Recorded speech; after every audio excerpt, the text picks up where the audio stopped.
ಆದಿ ಮಾಯೆಯಿಂದ ಸೃಷ್ಟಿಗೊಂಡ ನಭೋ ಮಂಡಲದಲ್ಲಿ ಸಕಲ ಚರಾಚರಗಳ ಸೃಷ್ಟಿ. ಪ್ರತಿಯೊಂದು ಸೃಷ್ಟಿಯ ಹುಟ್ಟಿಗೂ ಒಂದು ಕಾರಣ, ಸಾವಿಗೂ ಒಂದು ಕಾರಣ. ಜೊತೆಗೆ ಹುಟ್ಟಿಗೊಂದು ಕಾಲ, ಮರಣಕ್ಕೊಂದು ಕಾಲ. ಈ ಹುಟ್ಟು ಸಾವುಗಳ ನಡುವಿನ ಪುಟ್ಟ ಬದುಕಲಿ ಮನುಷ್ಯನ ನಾನಾ ಅವತಾರಗಳು.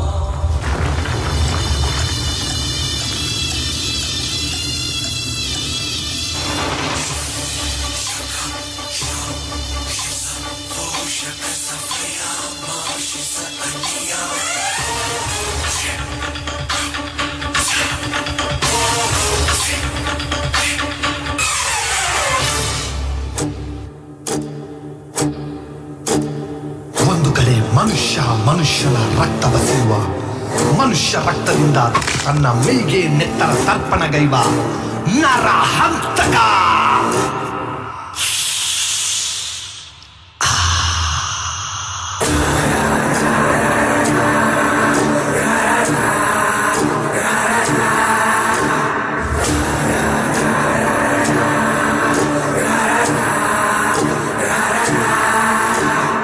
ಮಗದೊಂದು ಕಡೆ ಹಸುಳೆ ಎಂಬ ಕಣಿಕರವೂ ಇಲ್ಲದೆ ಹೆಣ್ಣಮಯ್ಯ ಮೂಸಿ ಮೂಸಿ ವಿಕೃತ ಸುಖ ಪಡೆಯುವ ಕಾಮುಕ.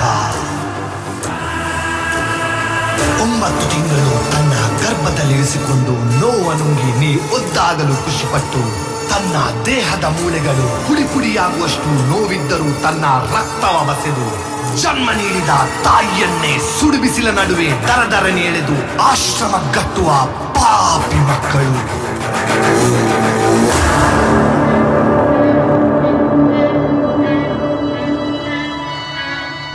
ನೀಚ ಸುಳ್ಳ ಸುತ್ತು ನಾಲಿಗೆ ನಿನ್ನ ಸೀಳುವ ರೋಷ ಉಕ್ಕಿದೆ. ಕಂಡಲೆಲ್ಲ ಖಂಡಿಸೋ ನಿನ್ನ ಕಂಡರೆ ರಕ್ತ ಕುದಿತಿದೆ.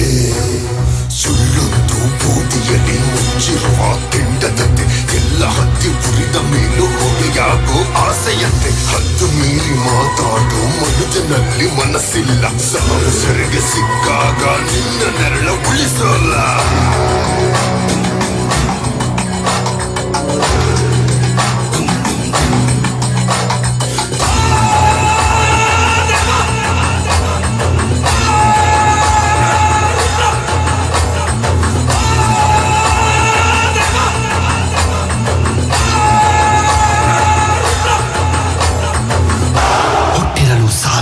ಸಾವಿರಲು ಹುಟ್ಟೇನು, ಹುಟ್ಟು ಸಾವುಗಳ ನಡುವೆ ಕಟ್ಟುಪಾಡುಗಳೇನು. ಕಾದಿರುವುದು ನಿನಗೆ ಅಲ್ಲೊಂದು ಶಾಶ್ವತ ಲೋಕ.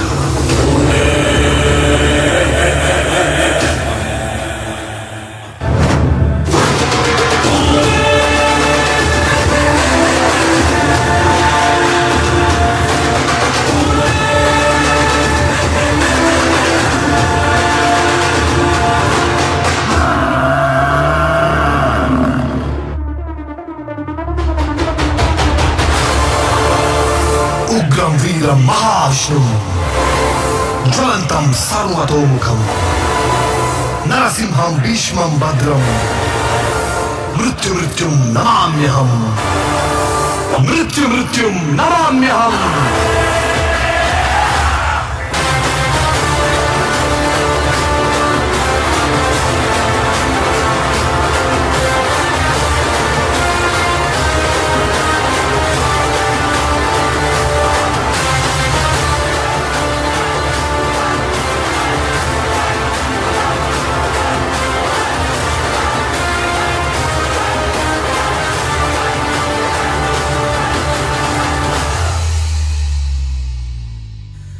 ನಾನು ನನ್ನದು ಎಂದು ಮೆರೆದವರೆಲ್ಲ ಮಸನದಲ್ಲಿ ಮೌನವಾಗಿ ಮಲಗಿರುವಾಗ 3 ಅಡಿ ಜಾಗದಲ್ಲಿ ಶಾಶ್ವತವಾಗಿ ಮಲಗುತ್ತೀರಿ ಎಂದು ಗೊತ್ತಿದ್ದರು ನಾನು ನನ್ನದು ಎಂದು ಬೀಗುತ್ತಿದ್ದೀರಾ. ಸಾವು ಕರೆದಾಕ್ಷಣ ಎದ್ದು ಹೋಗುವ ನೀವು ಒಬ್ಬರಿಗೆ ಒಳ್ಳೆಯದು ಮಾಡದಿದ್ದರೂ ಪರವಾಗಿಲ್ಲ, ಹಾಳು ಮಾಡಬೇಡಿ.